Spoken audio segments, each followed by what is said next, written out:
आकाशवाणी पटना है। अब आप अभिषेक दास से प्रादेशिक समाचार सुनिए। पहले मुख्य समाचार। लोकसभा में वक्फ संशोधन विधेयक 2025 पर चर्चा जारी।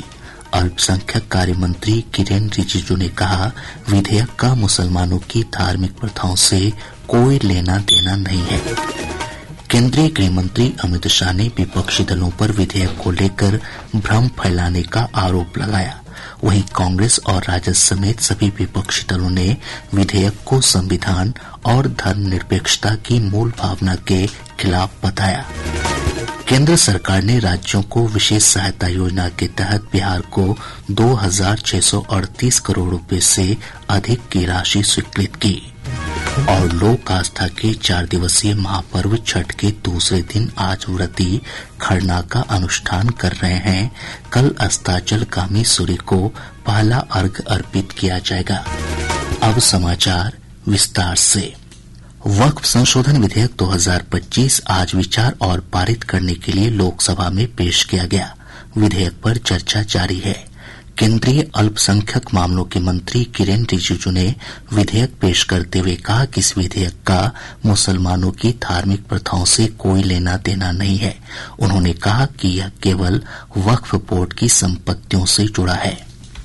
गवर्नमेंट किसी भी धार्मिक व्यवस्था को, किसी भी रिलीजियस इंस्टीट्यूशन कोई धार्मिक काम में हस्तक्षेप करने नहीं जा रहा है। ना ही वक्फ बोर्ड किसी धार्मिक स्थल की व्यवस्था में कोई भी तरीके से हाथ डालने का प्रावधान है, बिल्कुल नहीं है। ये वक्फ बोर्ड का जो प्रावधान किसी मस्जिद, किसी मंदिर, किसी धार्मिक स्थल का व्यवस्था का कोई लेना देना नहीं है। ये सिंपली एक प्रॉपर्टी का मैनेजमेंट का विषय है।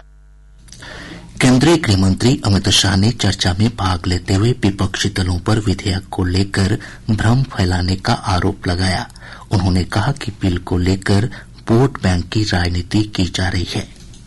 भ्रम खड़ा किया जाता है कि ये एक मुस्लिम भाइयों के धार्मिक क्रियाकलापों के अंदर, उनके दान की हुई संपत्ति के अंदर दखल करने का है। ये बहुत बड़ी भ्रांति फैलाकर, माइनॉरिटी को डराकर अपनी वोट बैंक खड़ी करने के लिए किया जा रहा है।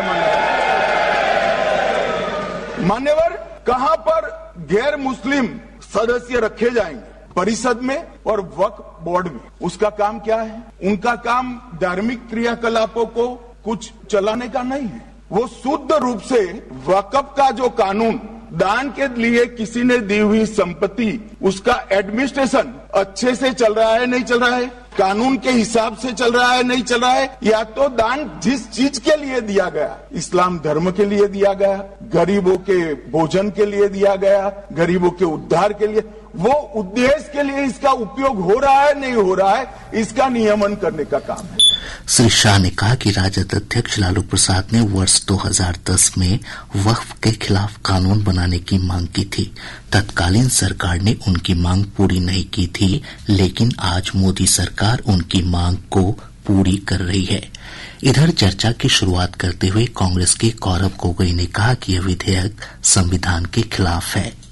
ये बिल आज इस संविधान के इस जो मूल जो ढांचा है उस पर आक्रमण है, और इनकी जो पूरा जो भाषण था वो हमारे संविधान के इस मौलिक अधिकार पर, हमारे संघीय ढांचे पर एक आक्रमण था। चर्चा में भाग लेते हुए केंद्रीय मंत्री और जदयू के वरिष्ठ नेता ललन सिंह ने कहा कि इस विधेयक का उद्देश्य पसमानदा मुसलमानों को उनका हक दिलाना है। उन्होंने विधेयक को लेकर जदयू अध्यक्ष नीतीश कुमार की विपक्षी दलों द्वारा की जा रही आलोचना को राजनीति से प्रेरित बताया। सभापति महोदया, इस संशोधन से क्या होगा? इस संशोधन से सबसे बड़ा फायदा क्या है? आज मुसलमान समुदाय के अंदर, ये नैरेटिव तो आप बना नहीं रहे, मुसलमान समुदाय के अंदर पसमानदा समाज के भी लोग हैं कि पसमानदा समाज का वक्त में उसका बेचारे का कोई शेय है? जेडीयू को और नीतीश कुमार को आपके सेकुलरिज्म के सर्टिफिकेट की आवश्यकता नहीं है। सेकुलरिज्म की आपकी परिभाषा है, समाज को वोट के लिए बांटो, भावना की राजनीति करो और वोट लेके देश पर राज करो। भाजपा सांसद रविशंकर प्रसाद ने चर्चा में भाग लेते हुए कहा कि वक्फ बोर्ड धार्मिक संस्था नहीं है, बल्कि यह एक वैधानिक संस्था है। दिल से तो कहते हैं कि हम चाहते हैं संशोधन हो, लेकिन राजनीतिक मजबूरी इनके पैर पीछे खींचती है। क्या आप चाहते हैं कि वक्फ की प्रॉपर्टी हड़पने, लूटने, दलाली, बिचौलियों के बीच में रहे या गरीबों के लिए काम में आए? राजद के सुधाकर सिंह ने कहा कि यह बिल संविधान और धर्मनिरपेक्षता की मूल भावना के खिलाफ है। विधेयक केवल एक कानून का मसौदा नहीं है, बल्कि हमारे संविधान की मूल भावना, लोकतांत्रिक सिद्धांतों, धर्मनिरपेक्षताओं के आदर्शों और भारत की बहुलतावादी संस्कृति पर एक खुला आक्रमण है। संविधान को बुलडोज किया जा रहा है। यह विधेयक संवैधानिक मूल्यों के बिल्कुल खिलाफ है। केंद्रीय मंत्री और लोक जनशक्ति पार्टी रामविलास के अध्यक्ष चिराग पासवान ने वक्फ संशोधन विधेयक का समर्थन करते हुए कहा कि जो पार्टियां इसका विरोध कर रही हैं, उन्हें मुसलमानों के हितों से कोई लेना देना नहीं है। आज जिस तरीके से भ्रम फैलाया जा रहा है कि ये मुसलमान विरोधी है, असंवैधानिक है, जो संशोधन हुआ है वो इसको और मजबूत करने की सोच के साथ किया गया। इस कमेटी में हर दल के सदस्य बैठे थे। इसमें जो बदलाव किए गए हैं इस सोच के साथ किए गए हैं कि कैसे इसको और शक्तियां प्रदान की जाए और ऐसे लोग जिनके साथ संभवतः अन्याय हो रहा है कैसे उनको न्याय दिलाया जाए। आज अगर इससे किसी को तकलीफ है, ये वही लोग हैं जो इसमें भ्रष्टाचार करते, ये वही लोग हैं जो गरीब मुसलमानों से उनका हक छीनते हैं या उनको हक नहीं देते या जो महिला मुसलमानों को आगे आने से रोकते हैं। भाजपा के राष्ट्रीय प्रवक्ता सैयद शाहनवाज हुसैन ने कहा कि वक्फ संशोधन विधेयक से किसी को खतरा नहीं है। इस विधेयक से संस्था और मजबूत होगी। ये जो बिल है इसमें जो वक्फ की जायदाद है वो और मजबूत होगी। इससे न दरगाह, न कब्रिस्तान, न मजार, न खानका किसी को खतरा नहीं होगा। लेकिन इसमें महिलाओं को प्रतिनिधित्व मिलेगा, पसमानदा मुसलमानों को प्रतिनिधित्व मिलेगा। जो लोग वक्फ की जायदाद लेकर मोटे मोटे हो गए हैं और वो वक्फ होता है गरीबों के लिए, यतीमों के लिए, ये खुद खा रहे थे, उनसे जरूर हक छीनेगा और आम मुसलमान तक ये पहुंचेगा। प्रादेशिक समाचार आप आकाशवाणी पटना से सुन रहे हैं। ताजा समाचारों के लिए आप हमारे x handle AIR News_ Patna पर जा सकते हैं। राज्यपाल आरिफ मोहम्मद खान ने कहा है कि वक्फ संशोधन विधेयक मुस्लिम समाज के हित में है। उत्तर प्रदेश के मथुरा में संवाददाताओं से बातचीत में उन्होंने कहा कि वक्फ बोर्ड के माध्यम से समाज की भलाई के लिए कोई महत्वपूर्ण काम नहीं हो रहा है। वक्फ बोर्ड मुकदमेबाजी में ही फंसा रहता है। उत्तर प्रदेश में मैं जब सरकार में था तो मेरे पास वक्फ विभाग था। 90% सिवाय मुकदमेबाजियों के और कुछ भी नहीं। मैं चाहता हूं ये मुकदमेबाजियों का अंत हो। मैं चाहता हूं कि वक्फ की प्रॉपर्टी का इस्तेमाल गरीब आदमी के लिए हो। ये बड़े लोगों के लिए थोड़ी, आज तो सब बड़े लोग कब्जा किए हुए हैं वक्फ के ऊपर। गरीब आदमी के लिए उसका फायदा होना चाहिए। बिहार शिया वक्फ बोर्ड के अध्यक्ष सैयद अफजल अब्बास ने वक्फ बोर्ड में सुधारों का समर्थन किया है। आकाशवाणी समाचार से बातचीत में उन्होंने कहा कि वक्फ की जमीनों से अतिक्रमण हटाने की जो बात कही गई है वह तारीफ के काबिल है। हालांकि उन्होंने कहा कि शिया वक्फ बोर्ड ने संयुक्त संसदीय समिति के समक्ष अपनी जो बातें रखी थी उस पर ध्यान नहीं दिया गया। बिल्कुल पारदर्शिता लाए, हमें उससे कोई इतराज नहीं। इतराज पे है उन बिंदुओं पे है जहाँ पे लगता है कि कहीं ना कहीं हमको सप्रेस किया जा रहा है। हम लोगों ने मांग रखी थी, माननीय मुख्यमंत्री जी से कहा था और सबसे कहा था हम लोगों ने कि इन कम से कम 34 या 32 पहले दिया था। इसमें जब JPC की मीटिंग हुई थी पटना में तो 17 पॉइंट को कहा था कि इसको आप एरेज कर दिए, इसको हटा दिया जाए। हमारे जैसा कहा जा रहा है कि जमीन कब्जा जो काबिज है उसको छुड़वा देंगे। हम तो बड़ा इसका वेलकम करते हैं। शिया वक्फ बोर्ड की 1000 एकड़ से ज्यादा जमीन जो है इनक्लोज है। डाकमाला चौराहा से लेकर यहाँ 5 से 8,000 करोड़ की प्रॉपर्टी जो है लोग कब्जा किए हुए हैं, खाली हो जाए, उनका वेलकम करते हैं और उससे इनकम से चैरिटी किया जाएगा। अच्छी बात है, इसका विरोध कहाँ कर रहे हैं। पसमानदा मुस्लिम समाज के राष्ट्रीय संयोजक डॉक्टर फिरोज मंसूरी ने आकाशवाणी समाचार से बातचीत में कहा कि वक्फ बिल पसमानदा मुस्लिम समाज के लिए एक नई सुबह लेकर आई है। वक्फ की प्रॉपर्टी जो 10 लाख के एकड़ थी और उस पर चंद परिवार, कुछ कट्टरपंथी का ही कब्जा था और इसको लेके अधिकांश जो 50% जो जमीन थी उसके अतिक्रमण थी। तो मैं समझता हूं कि पसमानदा मुसलमानों के लिए वक्फ अमेंडमेंट बिल एक नई सुबह है और मैं इसके लिए देश के यशस्वी प्रधानमंत्री आदरणीय मोदी जी को और हमारे बिहार के मुख्यमंत्री नीतीश कुमार जी को और तमाम NDA के गठबंधन को मैं हृदय से बधाई देता हूं। पसमानदा मुस्लिम समाज बहुत बहुत धन्यवाद देती है। 2019 में 20 लाख से 20 लाख 50 हजार 5 से 8 हजार करोड़ की प्रॉपर्टी जो है इनक्लोज है। डाकमाला चौराहा से लेकर यहाँ 5 से 8 हजार करोड़ की प्रॉपर्टी जो है लोग कब्जा किए हुए हैं, खाली हो जाए, उनका वेलकम करते हैं और उससे इनकम से चैरिटी किया जाएगा। अच्छी बात है, इसका विरोध कहाँ कर रहे हैं। पसमानदा मुस्लिम समाज केंद्र सरकार ने राज्यों को विशेष सहायता योजना के तहत बिहार को 2,638 करोड़ रुपए से अधिक की राशि स्वीकृत की है। इस राशि का उपयोग मुख्य रूप से सिंचाई परियोजनाओं के लिए होगा।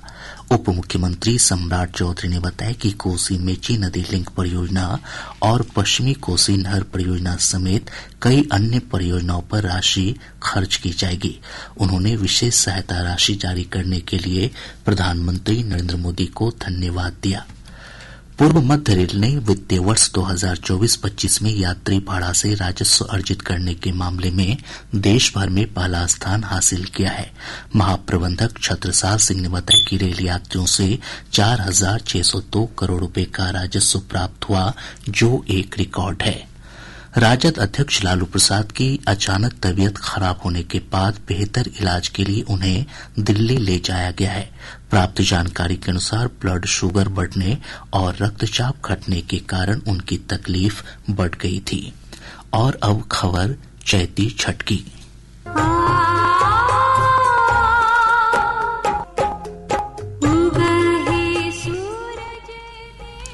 लोक आस्था के 4 दिवसीय महापर्व छठ के दूसरे दिन आज व्रती खरना का अनुष्ठान कर रहे हैं। शाम होते ही व्रतियों ने भगवान भास्कर को भोग लगाया और प्रसाद ग्रहण किया। इसके बाद छठ व्रतियों का 36 घंटे का निर्जला व्रत शुरू हो गया है। कल अस्ताचलगामी सूर्य को पहला अर्घ्य अर्पित किया जाएगा। शुक्रवार को उगते हुए सूर्य को अर्घ्य अर्पित करने के साथ ही इस महापर्व का समापन होगा। छठ को लेकर राजधानी पटना समेत प्रदेश भर में माहौल भक्तिमय हो गया है। छठ गीतों से पूरा वातावरण गुंजायमान है।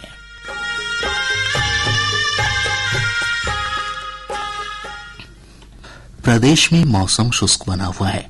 मौसम विज्ञान केंद्र पटना से प्राप्त जानकारी के अनुसार अधिकतम और न्यूनतम तापमान सामान्य से 1 से 2 डिग्री सेल्सियस ऊपर दर्ज किया गया और 30.9 डिग्री सेल्सियस अधिकतम तापमान के साथ खगड़िया राज्य का सबसे गर्म स्थान रहा।